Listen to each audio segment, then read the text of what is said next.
Here, you two step off to the side and talk real quick. Good morning, everyone. I'm Richard Lawson, and it's a joy to welcome you to this Dean's Forum. I will introduce our guest in just a moment, but a warm welcome to all of you who are with us in Dagwell Hall, and a warm welcome to everyone who's joining us via the live stream. Thank you so much for being here. The Lord be with you. Let us pray. Oh God, we thank you for the beauty of this fall day and this chance to gather in this place and think about the mysteries of our faith in your Son, our Lord Christ, and to think about your Spirit's presence in our midst, even in the midst of our country and even now. Be with us, open our minds and hearts. In Christ's name we pray. Amen. So this is such a fun day for me to be with Peter Marty. Peter is a retired ELCA minister, Lutheran minister. And some of you know that the Episcopal Church is in full communion with the Lutheran Church, and we're able to share ministers back and forth in certain ways that make a great deal of sense. Just for a little context, Nadia Boltz-Weber is an ELCA minister, if that is helpful. Peter has retired from a wonderful parish where he served for many, many, many, many years. He and his wife Susan, who's here today, retired to Denver, and I'll ask them why they came to Denver. I bet you have a guess. And he is also, and this is the most important part for today, he's also the editor-publisher of the Christian Century, and I'll say a lot more about that in a moment, as will Peter. Today, we're going to talk about the Christian Century and really have a nice introduction to Peter's life and theology. And then next Sunday, I think it's going to be great fun. Peter will be back, and Peter and I are both lovers of congregational life, of parishes, just like you, just like the cathedral. And so next Sunday, we're going to swap stories back and forth, and stories about joys from parish ministry, stories about funny things that happen in parish ministry, and stories about mistakes that Peter and I have made down through the years and hopefully have learned from. And I will assure you of two things. Peter has made more mistakes than I, but only because he's older. I will get there. But Peter, welcome to St. John's in this forum. Thank you so much. Absolutely. Great to be with you. Great to be with you too. So what did bring you and Susan to Denver? Raise your hand if you think it was grandchildren, because it was grandchildren. Yeah. Our two kids, Jacob and Rachel. One lives in Boulder, one lives here in South Denver. And Jacob married a Jewish woman whose name is Rachel. So she's now Rachel Marty, and our Rachel Marty is no longer Rachel Marty. But each of these families have two kids, ages 4, 3, 2, 1. So it was a natural place to come.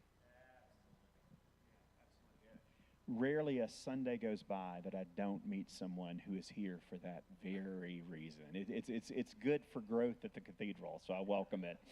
But it's great, and you and Susan are often at the 10:30 service, and it's always great to see you. We'll talk more about church life and where they're coming from, and the parish, the church where Peter served. We'll talk a lot more about that next week. For this week, I want to dive in on the Christian Century. So I began reading the Christian Century when I was in seminary, and I remember it so vividly. Those were the days that you would go to the actual library. We had still have a wonderful library at General Seminary in New York, the Episcopal Church's oldest seminary. And back then, they had just various publications and magazines out front and center. And every time there was a new issue of the Christian Century, I would grab it, and the first thing I would read was the first essay, which was always an essay, or a little, was it called First Words as well, from your dad?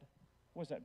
It was a memo from a column from Peter's dad. Peter's dad is Martin Marty, God rest his soul. Martin Marty was a longtime professor of sociology at the University of Chicago, and I would read Martin's little piece, and it had a pencil drawing of his head, and there's a pencil drawing of your head now without the hair. in the column as well. And then I noticed that Patrick Lannon, our communications director, and you probably haven't seen it, in honor of that, took your pencil drawing and created one of me in his advertisements. But it's really a charming little thing. Will you describe, before we look at some of your words in two of your columns, the purpose and even the history of the Christian Century? Sure. The Christian Century magazine or journal has a title that I wish it didn't have, but it was founded in 1900 by some Disciples of Christ ministers. And you have to imagine at the turn of the century, way back then, there, in this industrial era and pre-World War I, it was an optimistic time, and Protestantism in America was king. Every single congressperson and senator was Protestant. And so there was this sort of triumphalistic view that this was going to be finally the Christian century, the 1900s. As we know, it didn't turn out to be that way with so many things. And what this journal evolved into is really an ecumenical piece. It's sort of the preeminent journal of mainline Protestantism. Those 7 sister churches, Methodist, Episcopal, Lutheran, Presbyterian, Baptist, etc. Mennonite, United Church of Christ. And anyway, it's been a representation of liberal Protestantism, basically. Our tagline today is thoughtful, which I hope it always is, thoughtful commentary. I don't agree with everything that's in it all the time, but we're a conversation starter. Progressive, not in terms of politics, but just wanting to live in a world that doesn't regress and go backwards, but sees the future as bright. And then independent. We've never been affiliated with any particular denomination or institution. So I think we're safe if the president comes after us. I think we're safe. But this is the journal that, among other things in our storied history, was the first to publish a letter from Birmingham jail. Let's pause over it. The first. Yeah. I actually have in my desk drawer, our editor edited King's typed words, and you could see how they're rearranged and certain phrases are crossed out and moved up and the paragraph is reversed. It's just fascinating, but all the redlining is there. And it became sort of the standard reading or rendition of the Birmingham letter. I was very active in the women's suffrage movement before it ever became, in labor unions in the 1920s.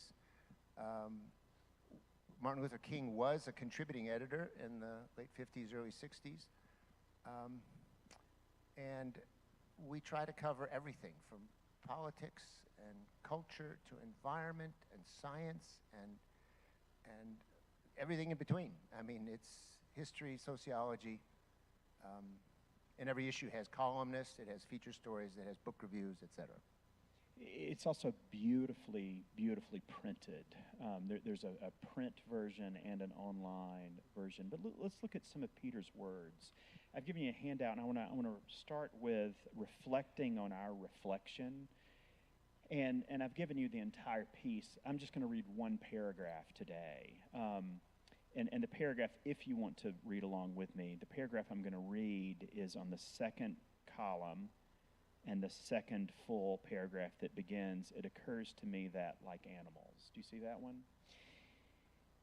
And I'm going to do a second piece in a moment that's very different content from Peter, just to show you the range of his mind and the range of topics covered within the Christian century. And I must say that how beautiful Peter's writing is. It's really lovely. "It occurs to me that like animals, none of us ever gets to see our own actual face. The closest we can come is to close one eye and peer at the side of our nose. But that's an unsatisfying and rather incomplete view if you haven't tried it recently. All we have at our disposal for deciphering our looks are images, reflections, and impressions that others offer. There's a reason why our eyes gravitate immediately to our own image when looking at a group photo. We want to know what we look like, and often we're unimpressed. Some people even go on the offensive. I look awful. That doesn't even look like me. Get rid of that picture. And then we'll not look at it now, but the last paragraph is a lovely meditation on the fact that we're made in the image of God. It's beautiful. Anything you want to add just about that piece? It's so beautiful. You had to enjoy writing that one. Well, thank you for the compliment. The image of God is a big deal, folks, and I think you know that when you're down on yourself, to remind yourself that somehow you reflect God. The Hebrew word back in that Genesis story of made in the image of God is tselem, which has to do with shadow. And if you ever think about a shadow, you can tell what it's representing, but it's not the real deal. Our son, when he was little, 3 years old, he'd see a shadow on the sidewalk, and he'd try to stomp on it and run away from it. And you never can run away from it, you know. If I were to get to know somebody, I'd rather get to know my son rather than his shadow. But there's a resemblance, you know. And my sense of the Christian life is the more you stay away from church, and I meet people like this all the time. Pastor, I read my Bible, I say my prayers, you know, the church thing just doesn't do it for me. The more you stay away from church, the greater tendency you have to make God into your own image. God will like the very things you like. God will drive the very type of car you drive. You know, God will even prefer the donuts that you prefer, and vote the way you vote. But you throw yourself in a Christian community, and you and I, we have a better chance after this morning, rather than staying away, of being made now in the image of God, something reflecting that magnificence. So, yeah, it's a big deal to get perspective on self, to say a shadow can never run away from its source. A tree's shadow will always be connected to the tree. And we need to remind ourselves we've got that. We're always connected to the Lord. And the power of that, to me, is significant. But before we look at another piece and very different comment, where did you learn to write well, and why does beautiful language and resonance and imagery and poetry, why does this matter to you so much? Because it clearly does. It shows on everything you write. Well, and you're a good writer too. You know, we are, when you stand in the pulpit, all you have are words. There's just nothing else. You don't bring a toolbox. You just have words. When we pray, we just have words. They come from the heart, but we have words. I guess my first writing came in history. I was a history major at Colorado College, where my wife and I met. And I had a marvelous professor there. She's just been my mentor through life. And the Colorado College system, you have every 3.5 weeks you start a new class. And so we'd have a paper due every other day and be a 3 to 5 page essay. This is pre-computer, so pre-word length thing. And we'd have to crank out these essays. And I'd turn one in, and she had 2 stamps in her top drawer of her desk. One said, "Who cares?" And the other one said, "So what?" And so she'd just kind of go down the margin of the papers. That's fluff. You don't need that in there. So what? And that taught me a lot. I learned to get over the fluff part and realize we've got to pick our words carefully. And you who have been parents, you know this. You speak a little casually or a little bit flippantly, and you teach your child to do the same thing. You speak cruelly, and you teach your child to do that. So, yeah, words count. Let's look at a second piece. So this is the one on the opposite page. What is religious freedom for? And I'm going to look at the right-hand column, and the second full paragraph, and the last sentence in the second full paragraph that begins, according to polls. Do you see the sentence, according to polls? If you don't worry, I'm going to read it. So the context here is something we're going to talk about in another forum with Dr. Deanna Neal. But there's a July 7th legal filing by the IRS that's loosening the prohibitions against churches endorsing candidates. And this is going to become a thing. a big, big, big deal. You're going to hear more and more about this. We're going to see more and more endorsements of candidates, which up until now has been prohibited. More to come on all that. Don't worry about the details right now. We'll have a whole Dean's Forum on it with Deanna Neal, the Episcopal priest and ethicist from the Air Force Academy. But just look at this sentence, these couple of sentences that begins according to polls. According to polls, an overwhelming majority of Americans don't want their houses of worship spending energy on party politics. Watching donkeys and elephants prance around the chancel is not what congregants come to church for, says theologian Ted Peters. And I heard your laugh in the back, Dr. Johanna. It's a good sentence. It's a good sentence.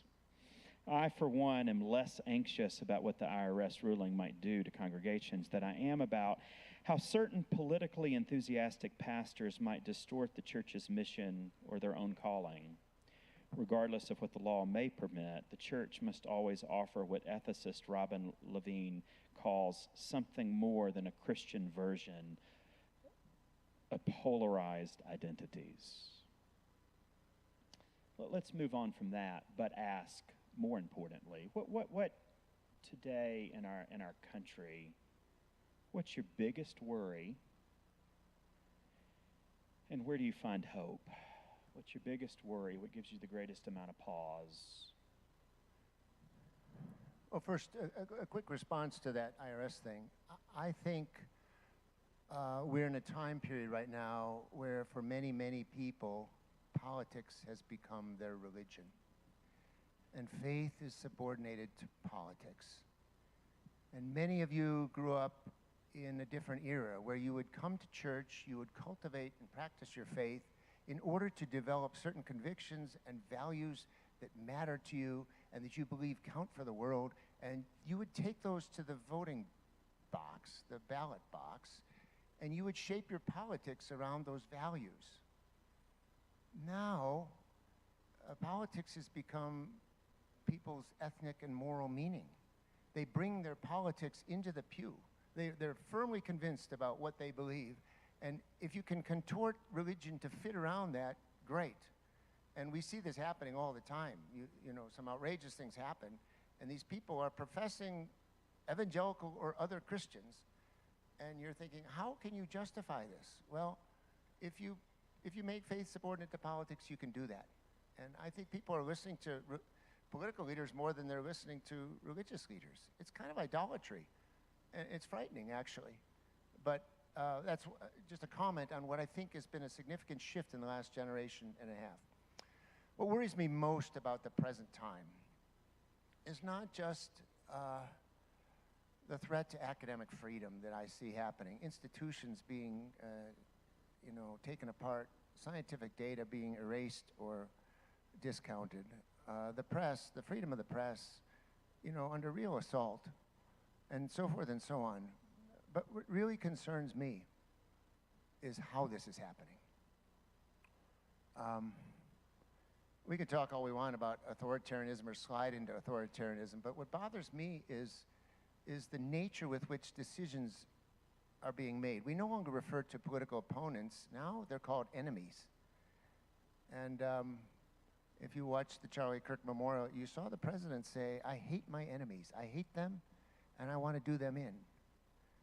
Regardless of what you think about tariffs, whether you think they're just perfect for the economy or small business or your own personal household, it's the way that they're being imposed. It's by threat.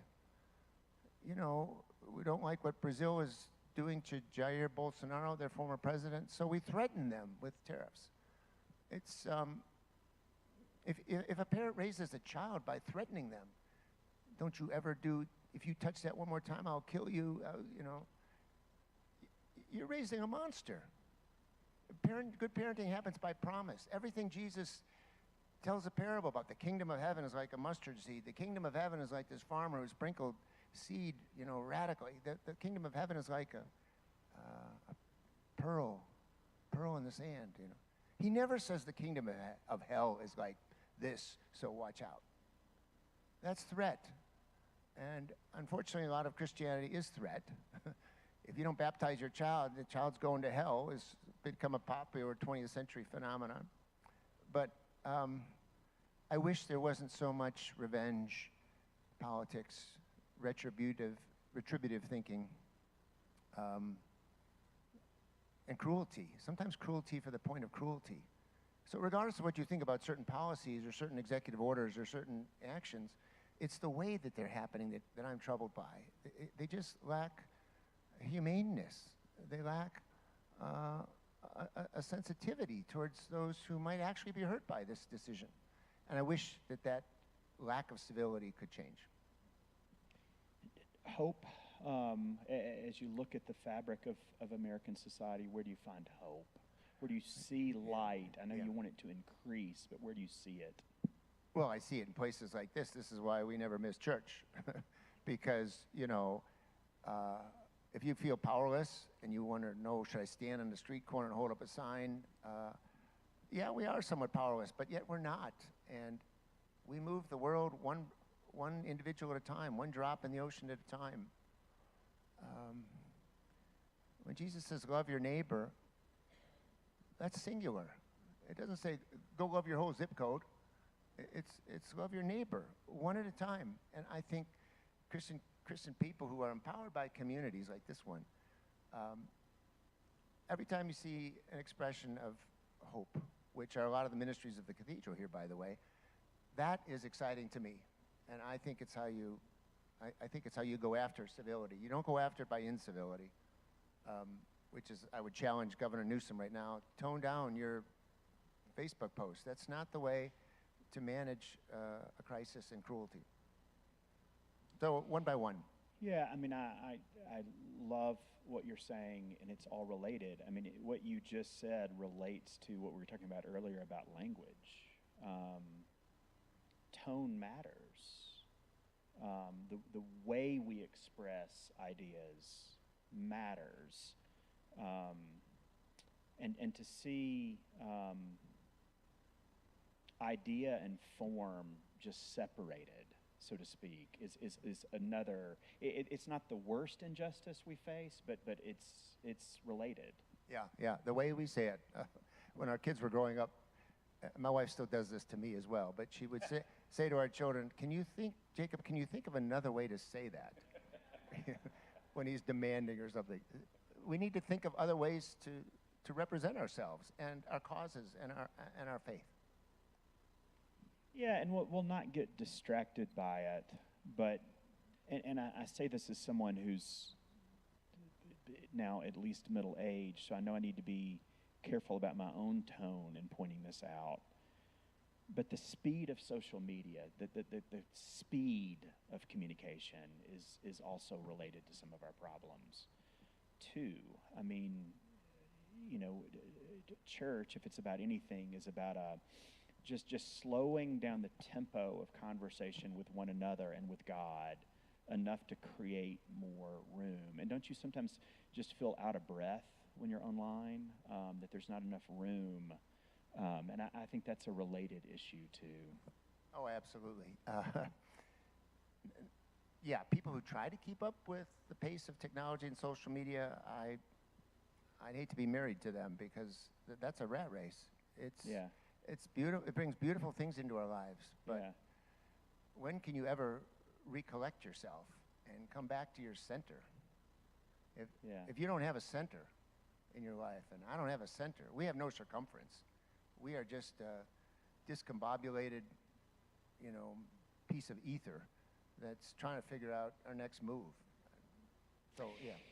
We're about to shift just quite a bit in tone and topic. I'll remind you, we'll do Q&A at the end. So if you want to ask Peter about any of these things, we'll have time for Q&A. But what I want to shift to now is more about Peter's own personal faith and journey. But where I want to start is with a phrase that we looked at a week ago from the Nicene Creed. The creed we use here at the cathedral describes the Incarnation as God's Son becoming truly human. Becoming truly human. I just want to begin, Peter, by saying, why does that phrase interest you? Well, the beauty of Christianity, I think, is our incarnational faith. And for ancient philosophers, if there was to be an ultimate being, God would need to be perfect. God would be without feeling. God would be above the fray, above the messiness of life. The Greeks had a word for that, apatheia, from which we get apathy. That was sort of the understanding of the ultimate. But I was reading a book recently by a guy named David Zahn. It's called Low Anthropology. And what he argues in this book, it's really fascinating, is instead of a high anthropology where we're all about our dreams and our aspirations and our ambitions and our goals and our achievements, and all of which are lovely, a low anthropology is one where we reckon with our brokenness. We're not afraid to be vulnerable. It's kind of liberating, actually. If you're just in love with your own virtuousness and you're persuaded by your goodness, as much of the world is, well, then words like sin and salvation, they're just unintelligible. They don't mean anything. But he argues in this book that a low anthropology, or what Brene Brown would call vulnerability being the birthplace of love, things happen, things come alive. And there's a wonderful hymn in the hymn book, and I think it's in the 82 hymnal. In my tradition, it's "Come Down, O Love Divine." And there's this great verse in there, "Let holy charity my outward vesture be," what I'm wearing on the outside. "Let holy charity my outward vesture be, and lowliness become my inner clothing." This idea of taking humility inside of yourself and making that, representative of who you are. There's a beautiful story of a Civil War soldier who survived, but when he was in the hospital one day, he tells this story. He said, "I went to church all my life, and I practiced the faith, but it all changed the day Abraham Lincoln came to visit our hospital. And I watched him attend to the boy in the bed next to me who was dying. And he said, Lincoln held that boy's hands for 2 hours. And he talked to him about, his childhood on the Sangamon River and all this other stuff.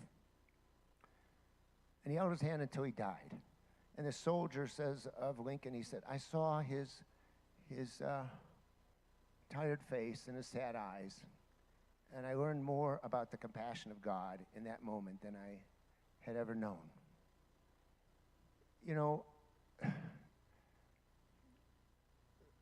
The gospel is the words of God, but the words of God need a face.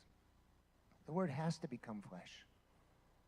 And he saw in Lincoln that day that as the Department of War, two generals were trying to move Lincoln onto a meeting, but he said, Lincoln just stayed with this little boy. And I could see the tiredness of his face and the sadness of his eyes, and I knew what compassion was, but this day I learned more about the compassion of God than I ever learned or ever knew. To me, that's that verse right there, becoming truly human.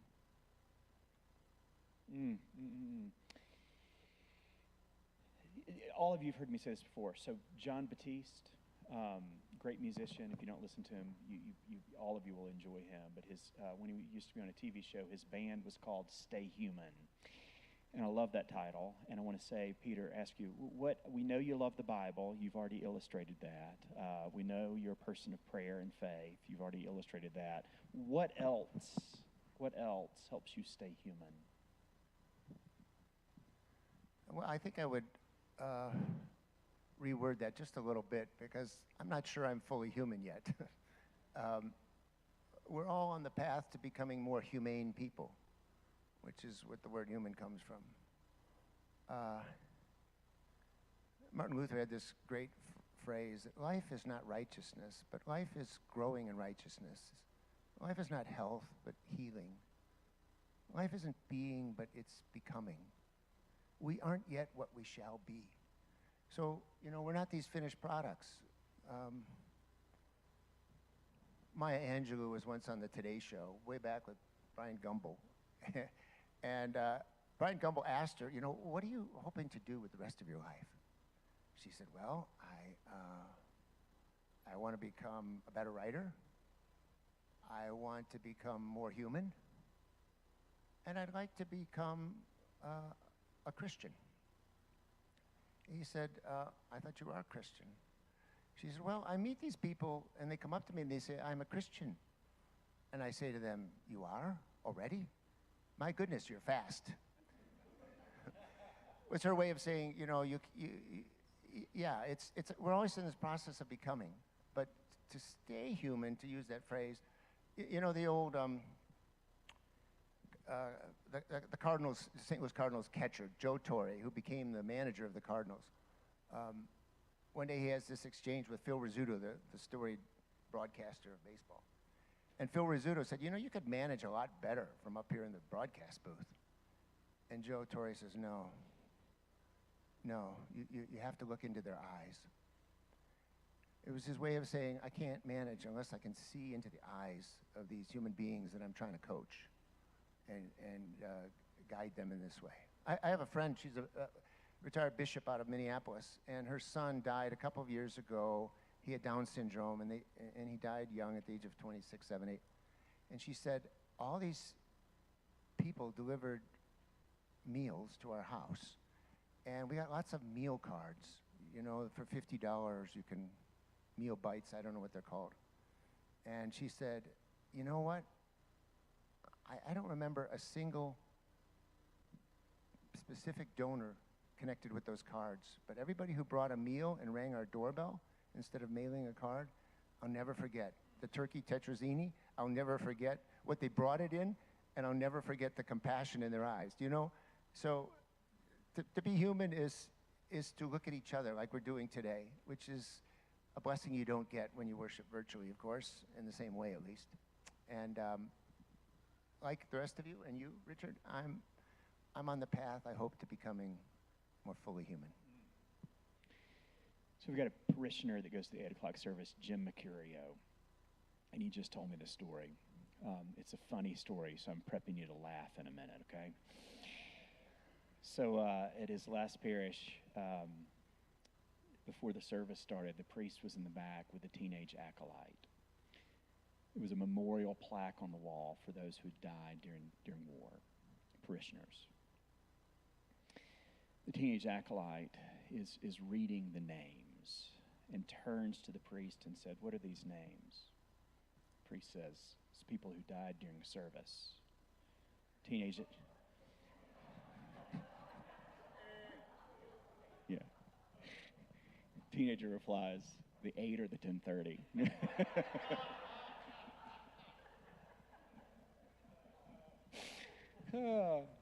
I love that story so much. What's the place for good humor for you? I know you love to laugh. Well, you know, laughter is really good, isn't it? For our heart health, everything. And the great Jim Valvano of North Carolina State basketball fame, you know, when he gave his famous lectures, he was dying of cancer. This Arthur Ashe Achievement Awarder. He said, you know, there's 3 things you need to do every day. Every single day. You should cry, because there's things to cry over, both sad and joyful. You should think, because we need to think deep things every day. And they said you should laugh. And if you can laugh and cry and think in the same day, that's a really full day. So yeah, laughter is really important. I guess with respect to humor, I mean, I know people who are somehow, perhaps because of their childhood, insecure. So every line of theirs is an attempt to be a joke. And I want them to dig down deeper and say, no, you don't have to do that way. So some humor soars, other humor doesn't. But I guess when I hear that concept and I think of laughter, I just want to be somewhat playful, not take myself too seriously. You know, I pulled a quote out of this week's New Yorker. It's really interesting. It was in reflection on the current administration and Jimmy Kimmel, and then this is about LBJ back in 1968, and the Smothers Brothers. Maybe some of you saw this. The Smothers Brothers on TV, and LBJ sent them a letter because they were just cruel towards. I mean, they were severe with their satire about the president, and he sent them this letter. that says, you know, it's part of the price of leadership of this great and free nation to be the target of clever satirists. You have given the gift of laughter to our people. May we never grow so somber or self-important that we fail to appreciate the humor in our lives. I think that playfulness is really important. So in the parish, we'll talk about this next week, but when I arrived in Iowa, Davenport, Iowa, it was, you know, I was a 37-year-old, it was stewardship season, and I meet with the stewardship committee, and they pull out all these pie charts, and I'm thinking, this is not gonna motivate anybody. Anybody. You look at these pie charts, and I said, and then the categories of giving and all this, and I said, you know what, let's do something different. Let's just serve pie. We'll get everybody in this church to bake pies. We had 300 pies. There was peach pie, cherry pie, and we just, after every service we got out, we just ate pie. I said, this is teach us more about each other and generosity than a silly pie chart that's in a color brochure that you're handed. So I think to be playful and to be able to laugh at oneself and not take oneself too seriously, this is our gift when we're all in our best moments. So tell us just quickly about these grandchildren and how have they, I really want to know how they've changed you. You've had that huge pulpit, all those parishioners, clearly the son of your father and this great magazine and all of that. But speaking of being playful, how's this new season you're in changed and softened you? And then we might need to pass the microphone back to Susan to get a... Yeah, thank you. You know, when I look at our grandkids, I think we did okay parenting. Because our kids seem to be pretty good parents. That's the first thing I would say. I mean, I'm impressed. It's hard to raise kids in this world and to keep them away from screens and to teach manners. And I think they're doing a pretty good job. The second thing I might say is these kids also remind me of how short life is. Maybe it's my age, but I can remember when I was little, and I can remember when our kids were little, and now they're grandkids that are little. And so that comes to mind. And then finally, I think I'd say Susan's definition of a good grandparent is one who gets on the floor and can play with the kids. Now, obviously, when your body doesn't work right or you're infirm, that's not always possible. But there are ways to replicate that and approximate that. And so, yeah, the kids remind me to get out of my head and onto the floor, and I appreciate that so much. So, related, I think, if Jesus would have had children, do you think he would have modified any of his teaching and aphorisms? Well, you know, it's hard, Richard, because the readings or the writings or the words we have of Jesus, they're plucked from what people's oral memories were. So who knows how comprehensive it was. But I think the few passages we have about Jesus and children tell me that he understood kids better than many of us do. Remember, he said, he put a child in his lap and he said, unless you disciple types figure out how to be like a child and have faith like a child, you don't have a prayer at receiving or understanding the kingdom. And I think what he meant was not, this is a really cute kid with rosy cheeks and an innocent smile, but kids are champion receivers. They're totally dependent on what is given to them, from shelter to food to a kiss to a bath. They're champion receivers. And it's not long after early childhood that we lose that capacity. We become champion givers. And I give you a compliment, you give me lunch. I'm in control, you're in control. When you give, you're in control. When you receive, you're not in control. And I think Jesus really got this about kids. And he's trying to teach us a lesson in grace, that the only way to receive grace is as a gift. You can't buy it at Walmart. You can't earn it through hard work and some Puritan work ethic. You have to receive it. And so I think he understands kids even better than we do, champion receivers. And if we could only get that a little more clearly in our head. Paul says, what on earth in your life do you have that you did not receive? And I think, that's just so true. And kids get that, and we don't. We got just a few more questions, and we'll start to finish up. So these next few, let's do them rather quickly if we can, even though they're deserving more time. But you're now not in the pulpit. You're in the pews. You're in the chairs at the cathedral. What's that shift like for you? Why are you? What do you appreciate here at the cathedral? Just a little bit, not too much. Oh, yeah. First, the preaching. Let me just say, I listen closely. We come. You people are blessed with good preaching here. When I put a sermon together, I've always had like these 10 commandments that I've written to myself of what I want to keep in mind as I put a sermon together. And one of them is, Peter, don't give them the recipe. Serve them warm bread. Yeah. I mean, deliver the goods. And we get that at the cathedral here. We do. There's a great hymn in our tradition written by Johann Heermann.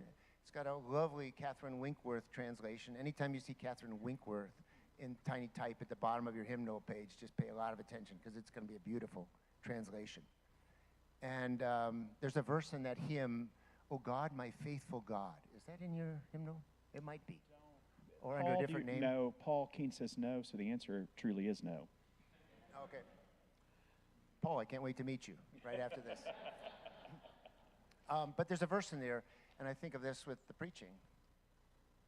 Keep me from saying words that later need recalling.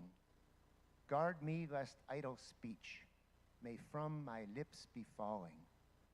But when within my place I must and ought to speak, then to my words give grace, lest I offend the weak. It's a beautiful little poem, and I think about that, and I connect that well with the preaching here. But larger, the cathedral, folks, you're hospitable. You care about each other. If you walk down this hallway after this session, and you don't look anybody in the eye and you don't smile, well, that's just not you, because that's not what I see. One definition of a church that's alive is how many people are still standing in the sanctuary, 5 minutes after church is let out. And there's 50 people in there, because they care to talk and meet.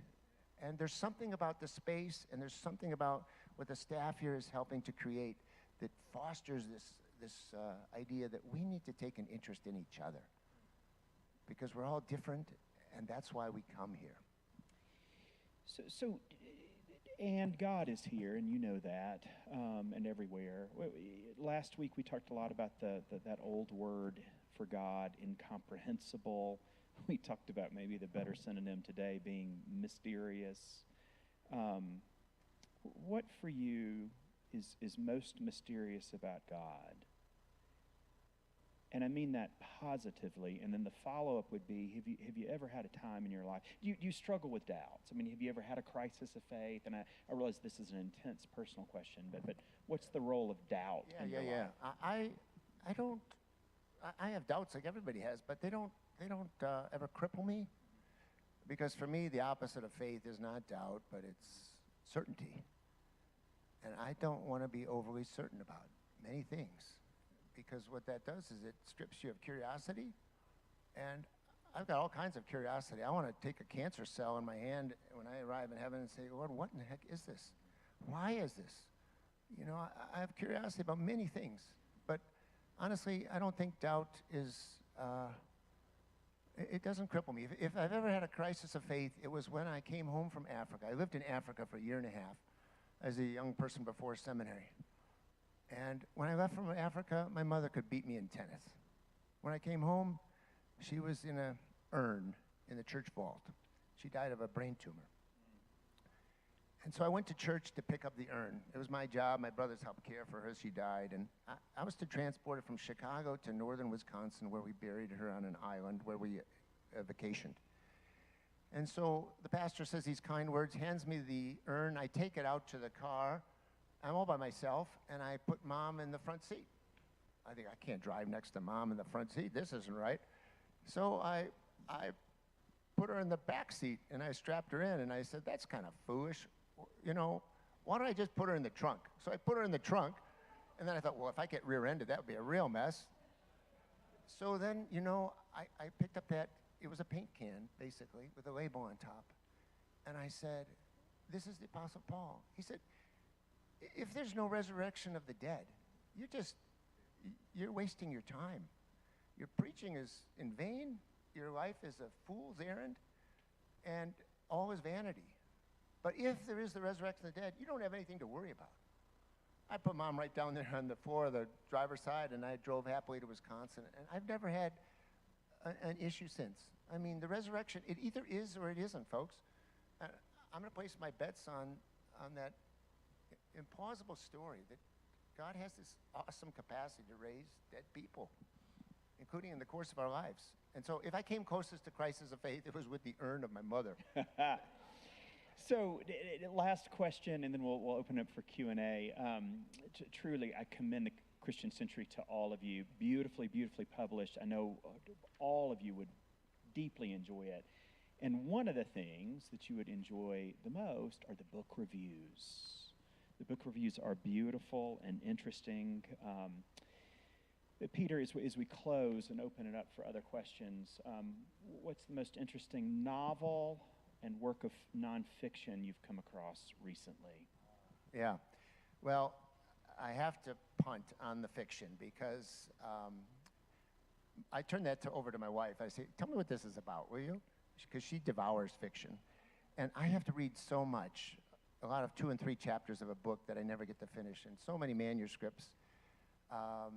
So I tend to stick with more nonfiction, but honestly, recent ones, Paul Frederickson, a biblical scholar, When Christians Were Jews. I'm learning all kinds of things about the first century, when Christians were Jews.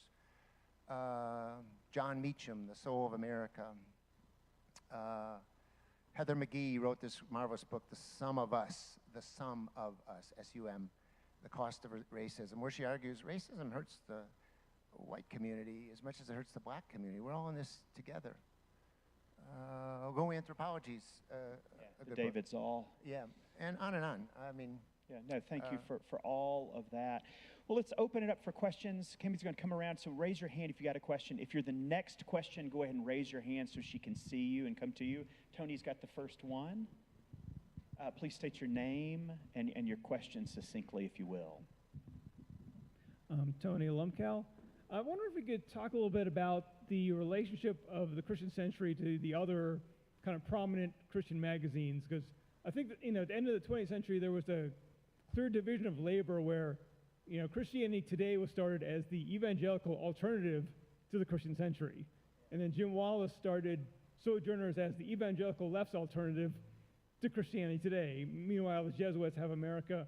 How do these magazines today, how do they get along or communicate with each other? Yeah, good question. Christianity Today is, founded by the Billy Graham types of the evangelical early 1950s. It's a financial powerhouse in a way. They have many pieces, many component parts, many edited newsletters attached to it. It was actually, I have the tape from the Nixon White House where Billy Graham was in the Oval Office with Richard Nixon, and Richard Nixon saying that Christian Century magazine, that's just a bunch of, he used a couple of expletives, and Billy Graham says, yeah, I don't think it's going to last very long. It's not in the running for long. So we have been talked about by the president. I would say Christianity Today continues to do a marvelous job with the sensible evangelicalism in this world. It's heavily mission and global focused. Sojourners is a kind of activistic journal based out of Washington. They have interns galore. Jim Wallace was their head for many years. And I would say in contrast, we're a little bit more reflective and commentary-like than telling everybody to get on the street today and do something. In the Catholic world, Commonweal is a marvelous journal. It's kind of print heavy, but it's very thoughtful view of American religion through Catholicism. America is a good Jesuit magazine. Plow is a good magazine out of the Brotherhood, the Mennonite It's not the Mennonites, but it's that kind of community. But really, magazines are falling away. There aren't that many left standing. Denominational magazines, you still have the Living Church, but Lutherans went online with their Living Lutheran magazine, and recently are trying to bring back 4 issues a year from that. So Disciples of Christ, they lost their magazine. It's hard to keep these things going. Other questions? Greg, if you'll.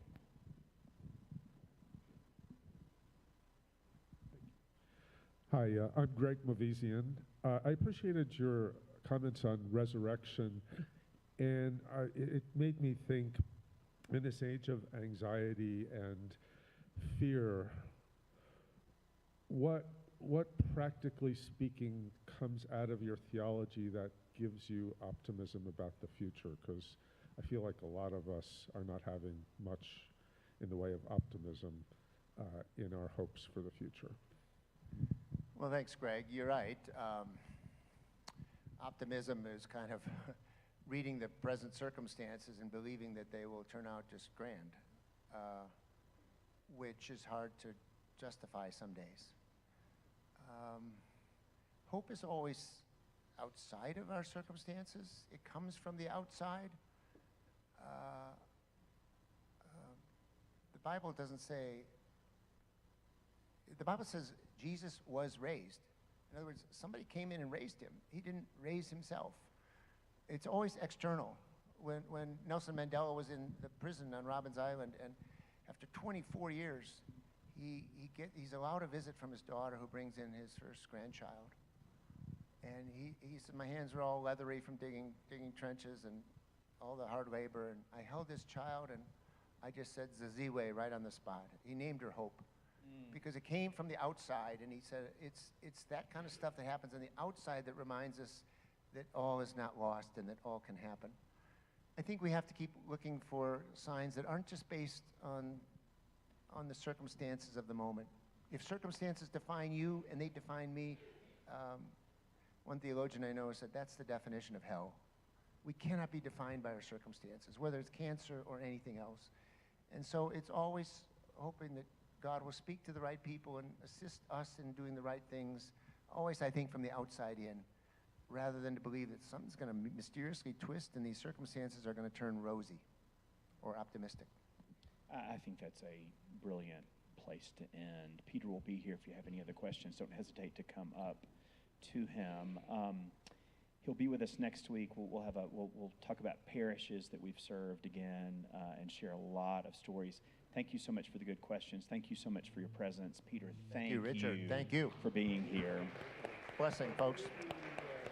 For all of those joining us online, please come back and join us for the Holy Eucharist, which is live streamed at the same place at 10:30 a.m., sjcathedral.org. God bless you.